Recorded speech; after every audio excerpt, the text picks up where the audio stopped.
நீங்கள் இந்த சேனலுக்கு புதியவர் என்றால் மறக்காமல் மீடியா நேச்சர் சேனலை சப்ஸ்கிரைப் செய்து பெல் பட்டனை பிரஸ் பண்ணி வைத்துக் கொள்ளுங்கள். மீண்டும் ஒரு தாக்குதல் சவுதியில் இடம்பெற்றிருக்கிறது. சவுதியின் விமான நிலையத்தின் மீது ஹவுத்தி கிளர்ச்சியாளர்கள் தாக்குதல் நடத்தியிருக்கின்றனர். இது குறித்து சவுதி அரசின் செய்தி தொடர்பாளர் சவுதி ஏமன் எல்லையோரத்தில் நஜ்ரன் நகரில் அமைந்துள்ள விமான நிலையத்தில் ஹவுத்தி கிளர்ச்சியாளர்களின் ஆளில்லா விமானம் தாக்குதல் நடத்தியது.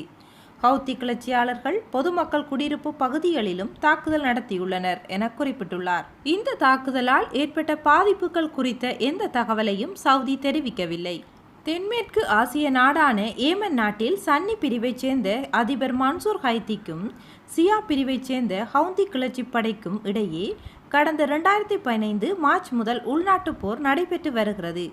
இதில் அதிபர் மன்சூருக்கு ஆதரவாக சவுதி அரேபியா செயல்படுகிறது. ஹவுத்தி கிளர்ச்சி படையினருக்கு ஈரான் ஆதரவு அளித்து வருகிறது. சவுதி அரேபியா தொடர்ந்து ஹவுத்தி கிளர்ச்சியாளர்கள் மீது குறிவைத்து ஏமனில் தாக்குதல் நடத்தி வருகிறது.